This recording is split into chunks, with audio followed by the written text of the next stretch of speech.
I'm Al McFarlane. Welcome to The Conversation with Al McFarlane. Glad to be here and glad to have you along today.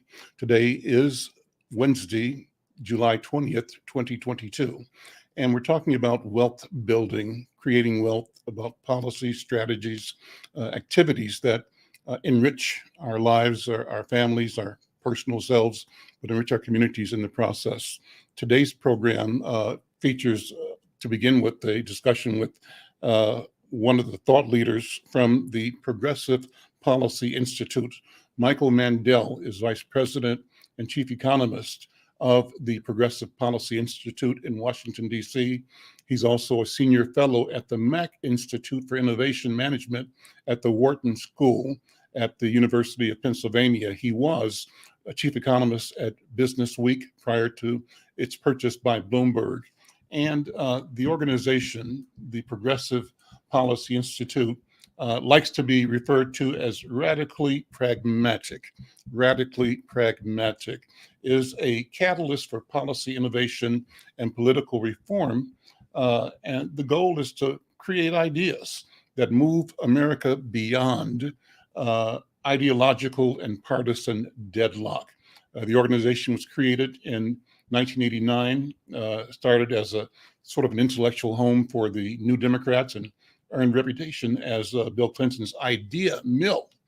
And many of its mold-breaking ideas have been translated into public policy and law and have influenced international efforts to modernize progressive politics. Well, let me bring in Dr. Michael Mandel. Brother Mandel, how you doing? Welcome to The Conversation with Al McFarlane. Thank you for that introduction, and thank you very much for having me here today. It was great that you started out with radically pragmatic. It sounded so good coming off your tongue. Well, it's a cool idea. I mean, it resonates with me and in my energy and my intent as a communicator, as a business person, but it resonates with my perception and intent as an African American. I call myself a New World African, and my mission is to identify and create and promote opportunities for self-realization, for actualization, for Black people, framed by a notion of cooperative strategies, and driven by a sense of justice. So justice is the framework. The goal is justice, freedom, and the full development of individuals and therefore communities. That sounds great. Thank you very much for having me here today. Well, thank you for being here, and thank you for the work that you do. So let me ask you to state in your words, the mission and vision of the Public Policy Institute. Well, the Progressive Policy Institute is about growth and innovation and helping everyone move forward. That's the meaning of the word progress and progressive. It's moving forward and sort of focusing on the future. And we sort of look at all sorts of different issues. We look at economics, we look at labor, we look at technology, we look at regulation, we look at healthcare, not just in the U.S. but around the world as well. And the goal is to sort of find solutions that move beyond the current stagnant debates to a place where, as you say, people can find opportunity and find justice in the world. And what we work with whoever we can work with to achieve this, and we are not doctrinaire. And that's really why I joined the PPI 10 years ago, and have found it a very congenial home for forward-looking ideas. Take a minute to describe some of the sticking points right now. When you say the mission is to get us to think beyond and move beyond the glitches, the places where we get stuck around policy or around ideology. Describe 4 or 5 of those to give us a sense of how you articulate or envision those particular sticking points. Well, let's just start with one, which is climate change. Climate change is obviously, and energy policy is obviously an extremely important issue, and we sort of clearly have to sort of get control of our use of fossil fuel in the long run. But we don't want to be in a situation where we sort of move too fast, where we sort of put ourselves, like we have now been, in a case of soaring energy prices that actually hurt Americans. So finding the right balance, taking climate change super seriously, while not throwing out the baby with the bathwater, is very much on top of our list. Then comes technology and growth and innovation. We believe in the power of technology to improve people's lives and to improve the lives of our kids, which are very concerning for us, and to create new opportunities.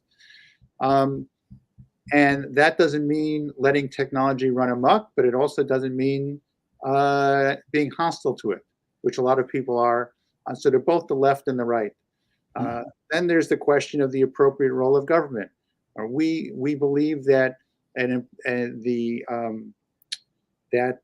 regulation is absolutely important for having an economy that works for people. On the other hand, if we have an excess of regulation, then you end up squeezing all the life out of the economy. And so we could keep going on this. And in healthcare, we're sort of very much in favor of increasing the subsidies for the ACA, which actually sort of helps people that are that have trouble paying for their health care. Mm-hmm. But we're not interested in nationalized health care, which we think would actually sort of squeeze out some important innovations. So you can kind of keep going. I mean, we think we are where a lot of Americans are, Mm-hmm. which is that we want progress, we want things to be better, and we don't want to go overboard in the process. Let me ask you to talk about then the recent report. You called it Investment Heroes. What is that about? What's the concept there? So we believe that investment in the U.S. is extremely important for creating jobs, for lowering prices, for moving things forward. And so I think it was about 10 years ago, we decided that it was important to highlight those companies that are investing in the U.S. So that was our first Investment Heroes report, where we sort of listed the top 25 companies based on our analysis. Well, a lot of companies don't break down their investments by the U.S. domestic and international. So we sort of use public data to sort of identify those companies that had very high investments in the U.S. And were there any surprises?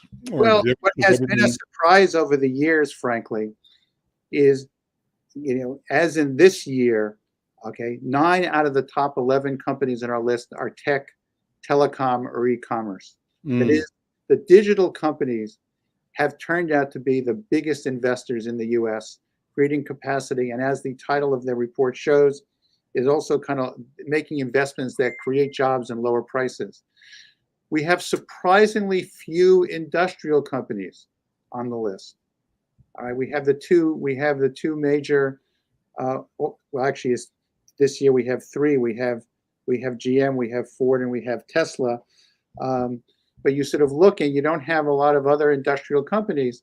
Mm-hmm. And I think that's really what we've seen in terms of the inflation, is that we haven't seen very much inflation in the digital area, because all the investment has created a lot of new capacity that has lowered prices. And we've seen a lot of inflation in goods production, because the U.S. has seen our capacity to sort of produce manufactured goods falling almost every year since 2007. And that's a result of a lack of investment. And what we want to do is we want to sort of make it clear to Americans and to politicians about the importance of capital investment in the U.S. And this actually relates so much to the main topic of your show, which is wealth creation. Mm-hmm. Wealth creation is about investment. And this is about wealth creation on the national level, looking which companies are actually wealth creators in the U.S. And the top company, let me actually just read the top few companies, because it's actually kind of interesting. The very top company is Amazon, which invested almost $50 billion in the U.S. in 2021. Then you have the telecom companies AT&T and Verizon, Alphabet, Meta Platforms, Microsoft, Intel. Walmart is the first non-tech company on the list, Comcast, Duke Energy, and Apple. And so what we've got here is, to the degree to which we believe that capital investment creates jobs, creates capacity, creates wealth, and lowers prices, these are the companies that are putting their money where its mouth is, where their mouths are. And for us, this is, you were sort of asked about, issues that with this, there's, we are radically pragmatic. We're radically pragmatic about corporate America. Mm-hmm. We know that there's problems. We know that we need to sort of keep a watch on companies, but we also know that a lot of wealth is being created there. And this list in some ways identifies the companies that are creating wealth in the U.S. So you've come out in opposition to a package of antitrust bills in Washington that are aimed at some of these same tech companies at the top of your investment heroes list. What's the reasoning behind that? What's the Our backstory? reasoning is really simple. Okay, if you look at these industries, these tech, telecom, e-commerce, the digital sector, they're creating more jobs than any other sector in the country. The jobs have good pay and they are rising wages. They are there's very low inflation in this sector, and it's dynamically creating ecosystems in which other companies can thrive. And so I'm an economist. I believe in numbers. If I've got good job creation, well-paying jobs, and I've got low inflation, and I've got high capital investment and high productivity growth, what else do I want? Well, let me ask you, is this an us versus them scenario? Is it you framed this as what's good for the United States and for the people here? Is there another way of looking? What other ways are there of looking at the numbers, the economics? Well, I think it's interesting. I think the numbers speak for themselves, right? I think that when you sort of look at the economics of the job creation, you look at the economics of the inflation, it's very hard to argue with it. Then people make an argument about power, all right? They say these companies are too powerful. If you look back historically, they're really about the same size relative to the economy as the old industrial giants were, Mm-hmm. right? The GMs and the GEs and the IBMs of the world, right?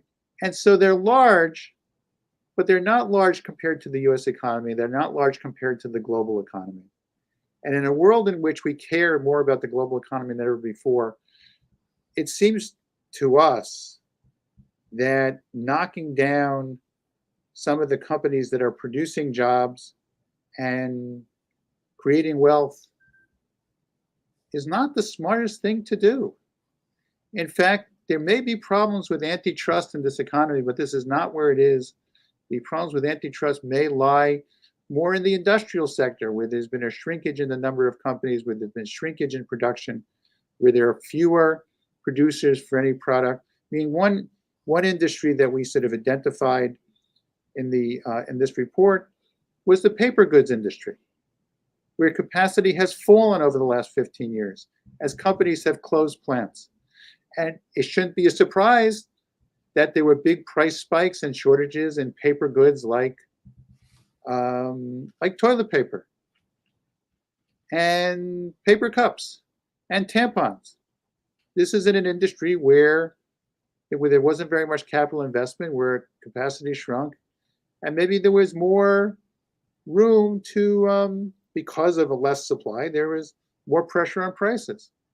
So I would actually sort of say that the companies that are at the top of our list, and we've made this case before, that you would expect companies that were non-competitive, anti-competitive, to be cutting back on capacity, to be raising prices, to be squeezing markets. These companies are creating capacity, adding jobs, lowering prices. I mean, when I sit down and I sort of talk to people, I sort of say, for 30 years before Amazon came along, wages in the retail sector, real wages in the retail sector were flat for 30 years. And we didn't hear, and actually they were flat, and they were really low especially for marginalized groups. And what's happened is these e-commerce fulfillment centers created jobs in places that had lost a lot of jobs, and they created jobs that were where the wages were 30% higher than the comparable retail jobs in the same area. Let me drill down there then. So I identified early on that my interest is in how do we create systems and policies and practices that lead to justice and freedom for Black people in particular.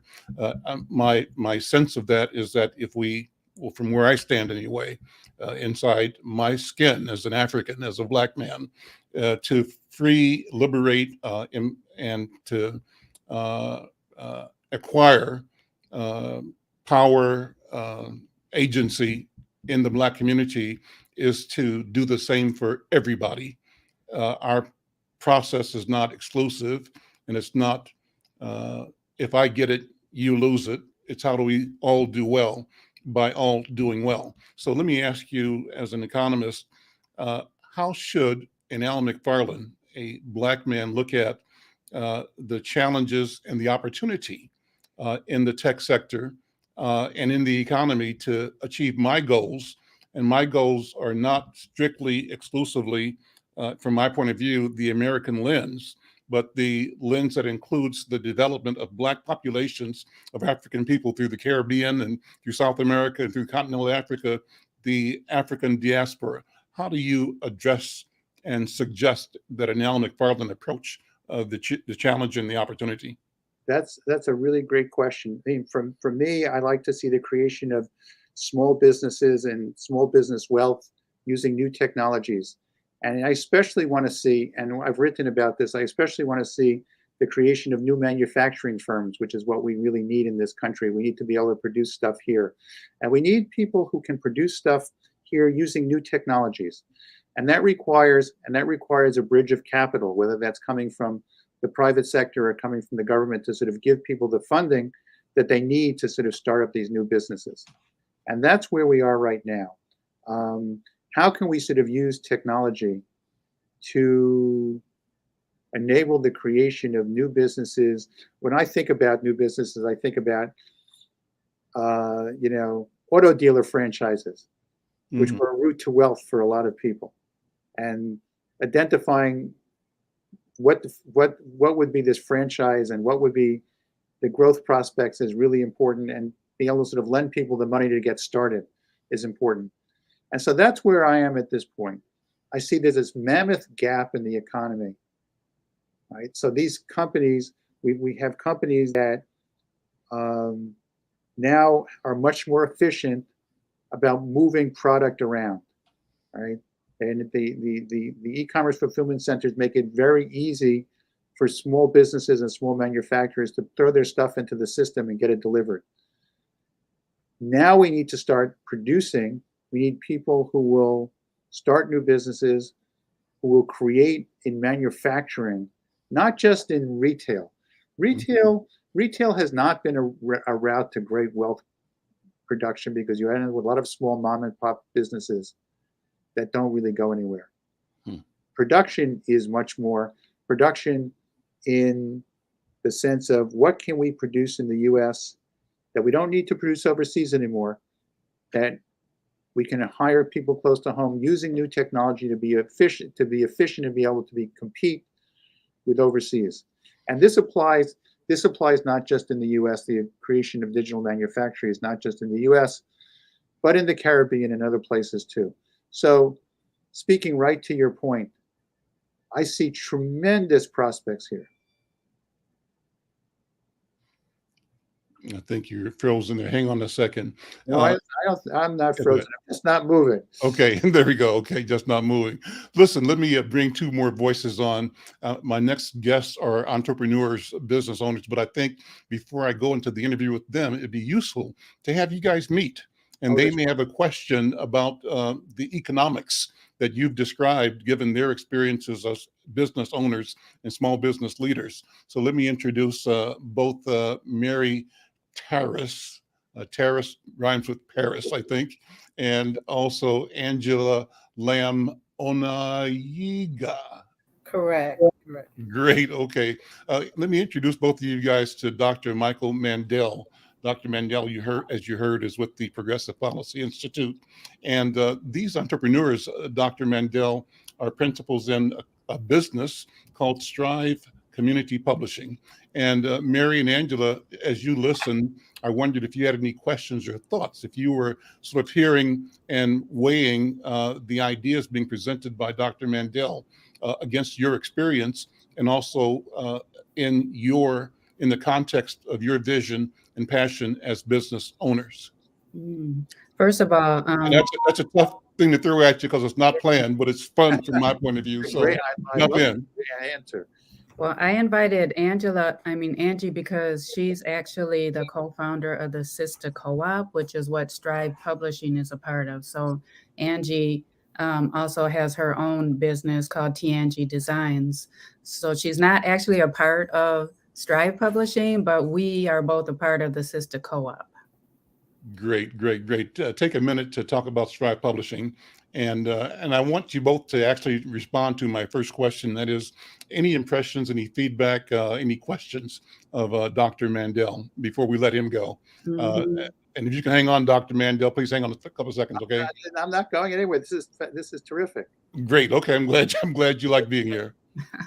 Okay, well, Strive Publishing, I founded it after many years of teaching and not finding enough books buying about Black people. And really, my small business cannot compete with the huge publishing houses, and especially we cannot compete with Amazon.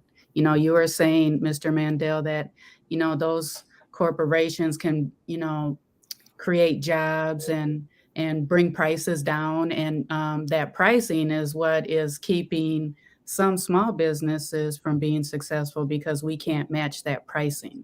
And then in terms of, job creation, I think it's time in our country where Black folks should be able to not have to work to survive, to be in those kind of positions where we're just always trying to survive. We want to thrive, and we want to own things, and we want to be successful and create generational wealth for our children and for our community. So when you're looking at the big corporations, it's not necessarily something that everybody wants to be a part of. We need to have our own things. Agreed. Thank you, Angela. Thoughts, impressions, feelings, feedback. I would agree. And also, most of my business is imports. And then there's so many regulations. And I would say in every turn, there's a reason why you can't import goods here. And I think the struggle is when you have a small business and you're trying to do a lot for yourself, that there aren't a lot of people to help you. And like Mary said, there's so much other competition from larger industries that it's very hard to maintain your business. And so what Michael, what has to happen to support small businesses to have the attention of the nation and of the academy focused on creating and maintaining, broadening opportunity for business survival, for wealth creation in small businesses? And what about that conflict? We all know the story of, my parents. I grew up in Kansas City, Missouri. My parents owned a grocery store on 28th in Brooklyn. And we bought it from, my mom worked for a guy named Mr. Druin, a Jewish guy who was a classic small neighborhood grocery store owner. She worked for him. My mom spoke Yiddish, right? That's how long she worked there. And when he was ready to retire, we bought the business, right?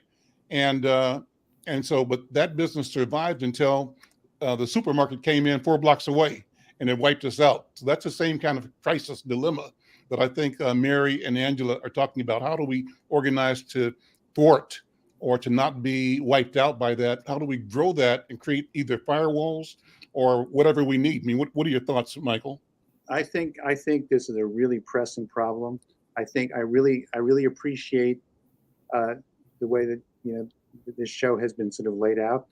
I do think there's an important role for sort of government in providing funding to help small businesses invest in new technology, whatever is needed to sort of improve productivity. Okay. and to sort of do what they need to do in a way that does create not just good products for customers, but wealth for the business owners as well. Okay, I'm very much in favor of that. So I think that the problem is that a lot of small business owners have been left without access to capital and without access to the money that would enable them to grow large enough to compete well. And I appreciate the issues that the two of you sort of brought up, and they sound very real and very tough. And so let me close with you, Michael, by asking you to once again talk about the positions that the Institute is taking in opposition to antitrust bills. I mean, what does that do for those tech companies that you call heroes? And then why should that matter? I think you said it already, but I'm going to ask you to say it again, to ordinary people and to small businesses and communities. I think that the right solution is not to sort of squeeze the big companies, though actually they need to be better regulated, but to provide more help to the small companies to make sure that they can sort of grow and thrive. Awesome. Listen, Michael Mandel, thank you so much. Thank you. Thank you very much for having me here. This is a terrific show. We'll have you come back, okay? Take care. I'm Al McFarlane. This is Conversations with Al McFarlane. And continue with my conversation with my two guests who are here on behalf of Strive Community Publishing. And one of the reasons I invited them today is because they've got a special grand opening of the bookstore, the Strive Community Publishing Bookstore, an event today, July 20th, 5 to 7 p.m. At their offices in the IDS Center, Suite 254. The IDS, you must know, 80 South 8th Street in downtown Minneapolis. And let me ask you to talk about that event. First of all, Mary, I want you to invite people to show up, and to support what you're doing. And I love that you're doing what you're doing. I've seen some of your work, your products. I just finished reading, where's my book for, I just finished reading the book from Colnice. I had it handy here. I was going to show it. But it's one of your products. Yes. It's And our first adult memoir. yeah, good book, well written. And what's awesome is that I know Colnice. She was a student of mine when she was in high school, attending the Urban Journalism Workshop at the University of Minnesota. Yeah. Bright then and bright ever since, bright today, brilliant and just intensely, I could say, fierce woman and just a great human being. Mhm. And to read her book, when I saw it, we published a story about it in Insight News, did a review, and I also noticed the book shown at up at the African American Books and Literature Club as a featured book. So from that moment, so let me circle back to you and to Colnice to get you guys on the show to help promote what you're doing. I love what you're doing. Keep up the good work. Thank you. Talk about today in particular. Invite people to show up. Okay. Well, first, I need to say that Colnice sends her apologies. She won't be able to make it to the bookstore opening, and she wasn't able to be on the show today. She has a little granddaughter who's celebrating a birthday today in Wisconsin. Oh, sure. But I'm sure you'd love to have her on your show some other time, right? We would, absolutely. and all of your authors. I mean, we simply need to set up a process so that whenever you bring a product up, one of the places you bring it through is this program. And awesome. The newspaper. Glad to do it. I was just thinking this morning we should have a newspaper stand in the bookstore with your newspaper. We can make it happen today. Okay. All right. So I'll have them there before your 5 o'clock. That would be awesome. Okay. Okay. Well, so the reason why we're having a grand opening, even though we were invited to join the sister co-op back in October, is because we just haven't had the capacity to really market that we're there. And so now that we have received some grant funding from Propel, the nonprofit Propel, although my business is a social enterprise and it's a for business, small Black-owned business, female-owned, all that good stuff. Got all those certifications and things too. I don't know what good those are doing me, but although we're for profit, we are able to apply for grants. So we did receive this grant, and it's helping us with getting more staffing and marketing to build our capacity, because I feel like what we're doing here is critical. And we're not the first ones in the Twin Cities to publish books by Black authors. You know, we've developed relationships with other Black-owned organizations. And even with independently published Black authors, we have some of their books in our store as well. So we're doing the grand opening so people realize that the bookstore is a part of the sister co-op within the IDS Center. So in the sister co-op, with Tianji's Designs, one side of the front of the store is Tianji's Designs, and those designs of purses and dresses and such from Nigeria, they pretty much sell themselves. People come in for the fashion, and they walk right past the books. So I want them to come in and just notice the books.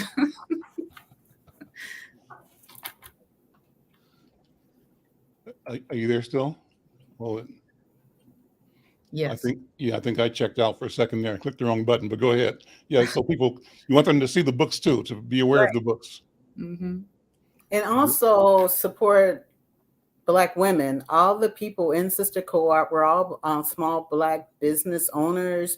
We have a candle maker there. We also have a person that makes her own greeting cards. And then we have, for sure, Mary, with her Strive Publishing book company, and then myself, I'm one of the founders. We have clothes, jewelry, accessories from Nigeria. So I think you can find almost anything there. So we're asking people to come and support us. Where exactly are you? Yes, you're in the Skyway level, right? Are you in that place where are you located in the IDS? We're on the Skyway level, and we're between the Huntington Bank and Wells Fargo Bank. What was there before? Do you know? Do people remember? Before us, there was another chameleon shop. And then I think before that, there may have been a barber shop or a beauty shop before that. So when you come up the escalator, you turn left or right to go where you guys are? Turn right. Yeah, right. Turn right and go that way. Okay, I'm getting a picture of them. I used to bank down there at Bremer Bank, and so I know the place, but I haven't been there in a long, long time. And then for a while, my friend, you might know him, Rex Mirapuri, had a gallery in there for about a year or so, and that was a wonderful business. And I think it was a question of him being there on a special offer while something wasn't being done, a renovation was happening, and they needed somebody and made a special deal for him. But I'm impressed that you all have located your business in the IDS. I think it's significant and important that you've created a presence there. Mary, give me a little bit about your background. You said you're a teacher, and Angela, I'll ask you to do the same thing. And this is an unscripted conversation. You both can take this conversation wherever you want it to go. My goal is to make sure you have a chance to say some of the things you want to say to this audience, and for our newspaper, we're going to write the story. So please proceed. Okay. Well, Before you do that, Vosh, did I accidentally click off Brenda? I don't see her. Is she still there or not? She's not here. Okay. So maybe send her a link again. Maybe we accidentally knocked her off the system. Brenda is my writing partner for this show, and I don't see her right now. But go ahead, Mary, your background. Okay, I'm from North Minneapolis, born and raised. I raised all my children in North Minneapolis, and where'd you grow up in North Side? Where'd you grow up at? Mostly on we started on Newton, like right off of Newton and Plymouth. When I was real little, I remember standing out on the lawn the night the shops were burning, and where I am right now is like 6 blocks from there. I'm on Thomas Avenue. At Plymouth, 4 houses down. So I know the neighborhood. This is where I live right now. So, okay. Yeah. So remember when it was like just a wreck down there in Plymouth? We used to play in the rubble. Isn't that crazy? I just can't believe that happened. Like when I look back on it, I can't believe that it was left like that. And children, I even got injured playing around over there. But anyway, back to my story. Yeah, and we're going to come back. That's a good story to come back to. So I'm going to make a note and come back to that in a few minutes. Okay. Okay. Well, yeah, it's a part of my story and a big memory. Then we moved to Barnes Place? No, Oak Park. We were there for a couple of years, and then my mom was on welfare, and we were always in housing houses, and I don't know why we had to move 3 times, but we finally landed on 10th and Humboldt, and that's where I spent most of my formative years, right up the street from the old Estes. Yeah. Used to walk to school to Franklin and then to North. I had my first child when I was at North, and I attended the MICE program, Mothers, Infants, and Children's Education. Thank God for that, because I was too young. I was 16 when I had my youngest.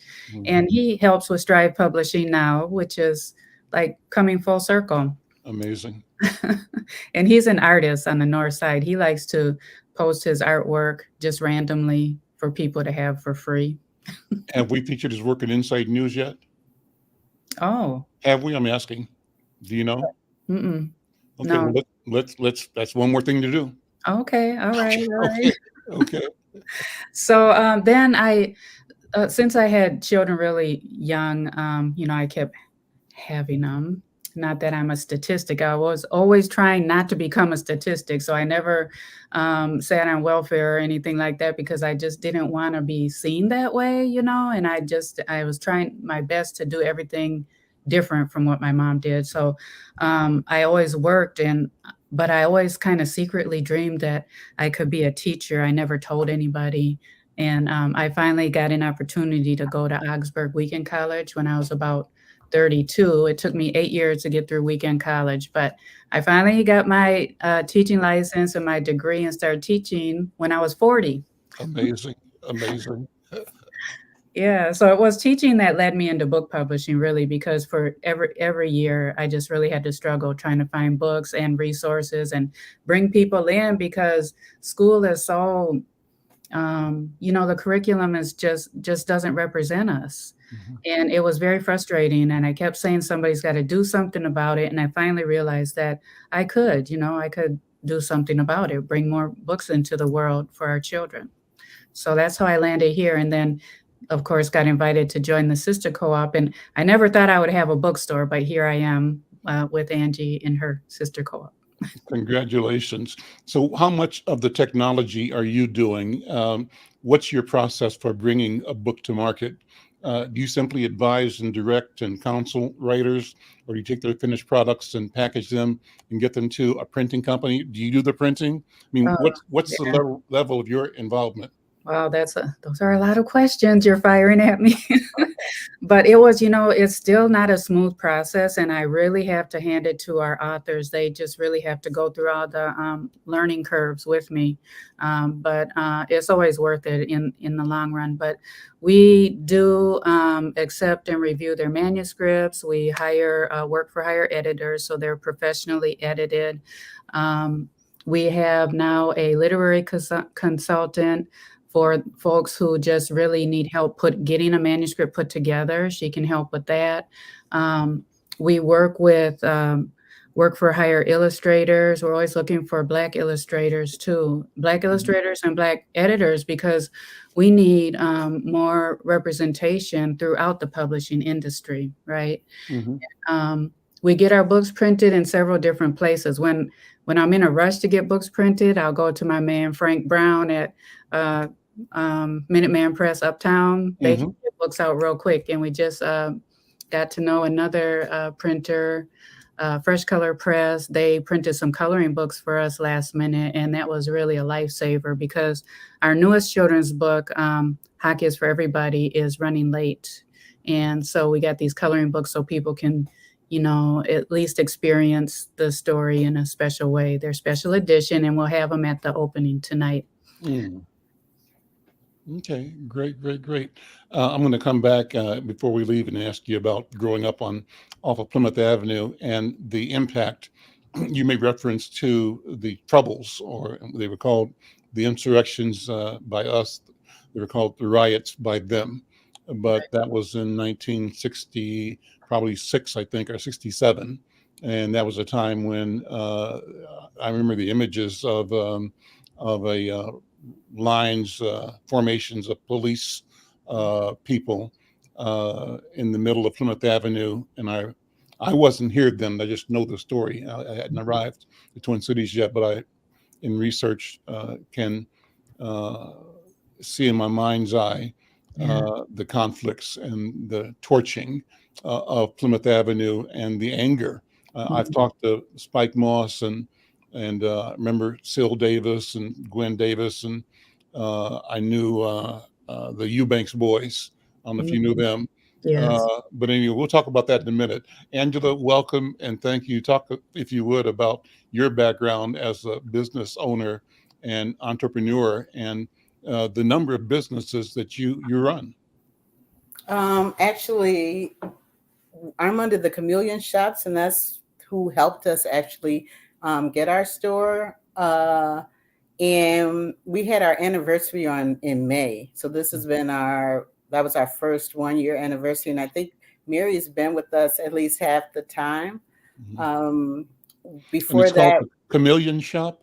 Yes, Chameleon Shops. So describe it. I'm not aware of it. Oh, I'm sorry. The Chameleon Shops help small businesses get started.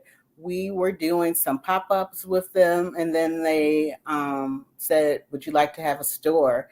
And so we had there were a couple of us who started a sister co-op so we could have help other, and a lot of people throw their word around BIPOC, but we were helping other African American women start businesses or be at our store. So that's who we are. We're all African American.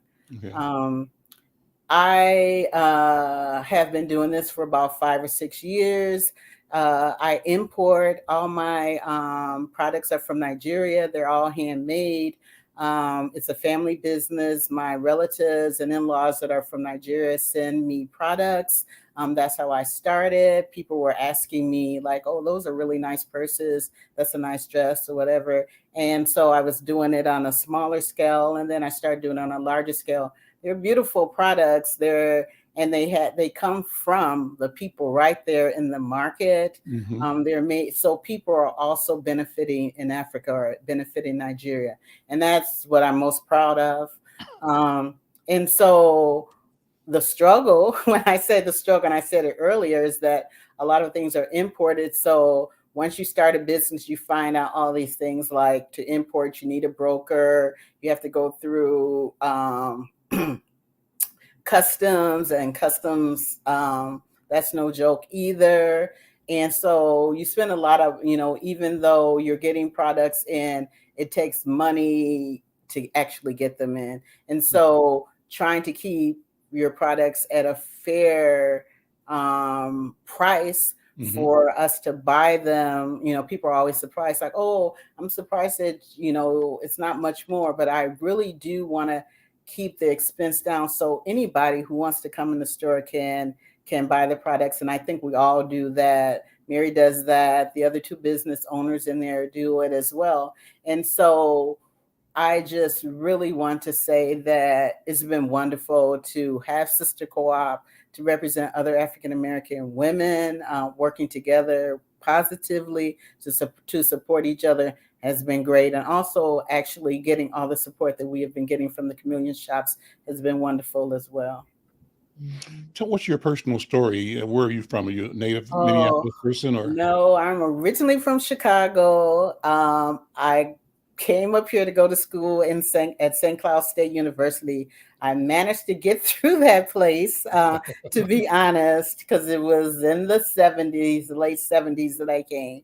And then I moved to St. Paul, where I've been forever. I love St. Paul. I know a lot of people from Minneapolis, but there's a beautiful community of African American people in St. Paul. That's where I raised my family.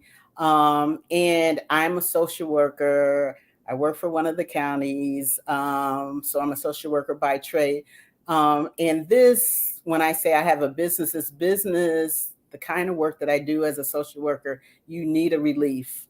And having a small business and helping other people in other ways has been beneficial for me and has allowed me to stay in the social work business. I would say those 2 things go hand in hand. And I would say to any social worker, anybody that's helping people, get another outlet as well. Yeah. because you can burn out from doing the same thing over and over again. So I said originally I'm from Chicago. Have plenty of relatives from Chicago who have moved here, who have stayed here, who actually asked me why you moved to Minnesota, but when they got here, they stayed. And so I would say, Where's your family originally from beyond Chicago? Mississippi. What part? So is mine. Natchez, Mississippi. My mom's from Natchez, Mississippi, and my dad was from England, Arkansas, I believe. My family, my mother's side is from Sunflower, Mississippi, and my wife's family is from a town called Crystal Springs, which is in Copiah County, which is just south of Jackson, Mississippi. But I say that to say I love Mississippi, and I love what Mississippi represents for our people. I think Going everybody forward, from Chicago, not the past, but going forward, yeah. Everybody from Chicago is by way of Mississippi. Yeah. Yeah. Yeah. I would say that. And I think those roots have helped. Mm-hmm. And you know what? I was going to say something about Nigeria. When you eat the food from West Africa and you eat the foods that were brought up with from the South, you can tell where we came from. You really can. Have you been to Nigeria? Every year. Yeah. Okay. How many times have you been? So Onayiga, am I saying it properly? Yes, that's my married name. Igbo or Yoruba? Yoruba, yeah. Yoruba, okay. I would say at least 10 times. Oh, awesome. Yeah. You go to Lagos, or where do you go? Lagos, and then travel around Nigeria, different parts of Nigeria. And one of the things I would like to also say that, if we could look at more similarities, like when I go to Nigeria, I'm able, because all, in-laws, family are there. When I go and visit, the people are so incredibly happy. Mm-hmm. And I think that's what we're missing here. That's why I have to go every year. When you go and I get reset there for a month, and then I come back and then I have to go through the hustle bustle of being here. Mm-hmm. It's just so different. You don't need all the materialistic things that we have here. People are just happy believing in God and taking care of their family. And it's just so incredibly different than what we experience here sometimes. I've been to Ghana a number of times. I've been to Uganda as well. And I love Ghana. Mm-hmm. I believe I need to go to Nigeria because I, through DNA, have Yoruba lineage. I'm a Yoruba. My matrilineal side, my mom's side, 99.5% Yoruba. Wow. So when you walk down the street, you will see your face. You will see your face, and that's the most interesting thing about being in Nigeria. You just look, and you can see your cousin or all the other people that you were brought up here. You will see your faces in them, so that's exactly where we came from. And that's where I want to go. I haven't done it yet, and I'm pleased to hear you tell me about being there 10 times. All the stories I get about Ghana and my experience in Ghana is positive. But I get negative or lukewarm stories about going to Nigeria. But I have to be like everybody else, and that is to get over and not be dissuaded by the negative press. Because the disinformation is intentional. And so there is an intent to keep us at each other or against each other or untrusting of each other. That intent is both global.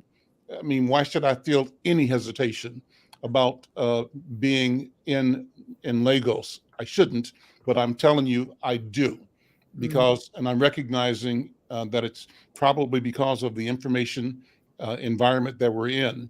But that disinformation, Mary, is the same disinformation that keeps us from doing business and supporting each other right here in North Minneapolis as well. Right. It's the same system of marginalization and exploitation that wants to extract advantage from all the gifts we have. Those can be material, they can be labor, they can be land and resources in the continent. But the intent is that colonizers, by their intention, have their goal, and that is to, I used to say that white people love Africa, they just don't like the Africans. Right. They want Africa without the Africans, and you say, "Oh, Al, that's facetious." Well, look at North America. Right. This is the evidence is there Mhm. that there's a willingness and a capability of depopulating a continent for the privilege of advancing white culture, white society, and rationalizing that as manifest destiny. Having said all that, I believe Mary and Angela, we're at a place where we can talk to each other differently, communicate directly, not have to interpret ourselves through the lens and the interest of white people. But that's the beauty of you getting product directly from people in Nigeria. This is direct and live. And I think that's a wonderful thing. What do you think? Am I on the right track in my thinking, or am I too far off, Mary? Yes, What do you think? yes. Yes. I think that also one of the things that I've appreciated in Mary is the sisterhood. We didn't know each other when she came, and she has been so incredibly supportive and helping the store grow. And anytime there's a problem, stepping in there. And so I think that I hope that we can be like something that somebody else can admire and do as well, that other businesses can get together, because it's hard. I believe it's extremely hard to do it by yourself. Mhm. And so the support that we can get from each other, it's helped me. And it's helped me anytime I have felt down or something. She steps right in there and say, Angie, I can do it, or I can come. And right there, that the relief that's the sisterhood. That is. And, I'm honored to be a part of it because I feel like we need unity in the community. People say it all the time, but sometimes we're a little bit suspicious of each other. I don't know how many times since I started a business where I've talked to folks who have ideas for starting their own businesses, but they don't want to share them because they're afraid someone's going to steal their idea. Mhm. Or maybe they're leery about partnering with someone. And I just know that it's too hard to do it by yourself. Mhm. It's not impossible, but if you can collaborate and work with others, it makes the work more joyful. Mhm.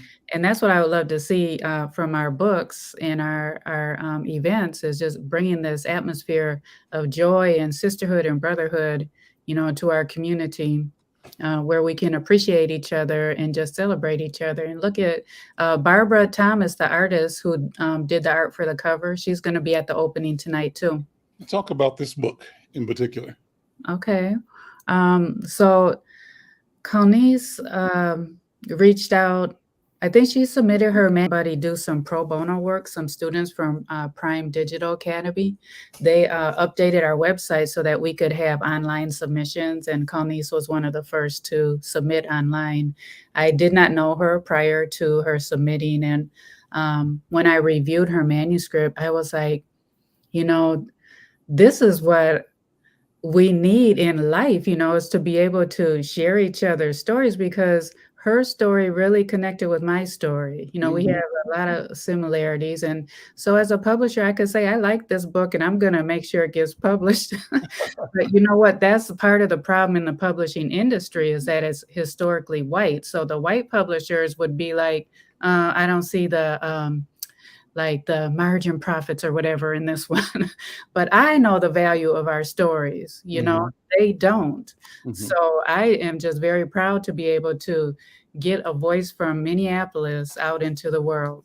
Let me say that everybody in Minnesota who's lived in North or South Minneapolis ought to have this book and read it, because as I was reading it, I'm looking for names of people I knew. I know many of the people in this book, and looking for events and things that happened in community that I know.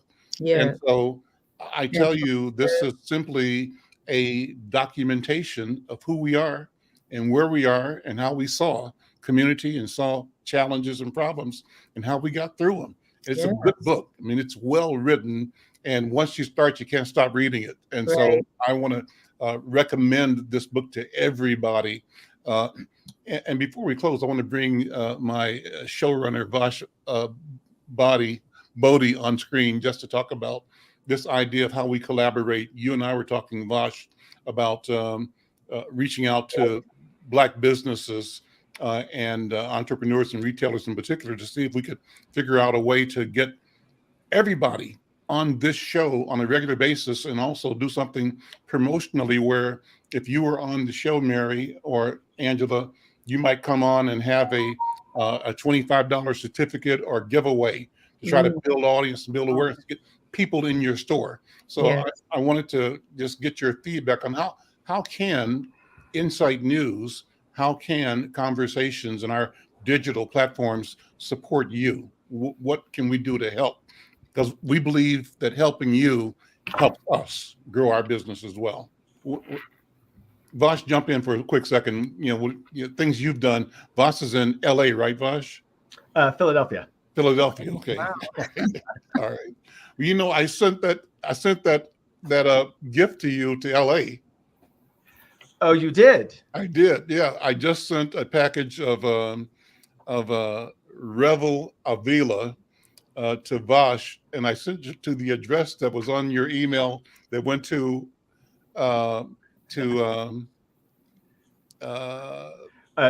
for other purposes. Yeah, for yes, Kelsey. I did send you one that had this address, but no worries, it will get to you exactly the right time. But things that we are trying to do is we are engaging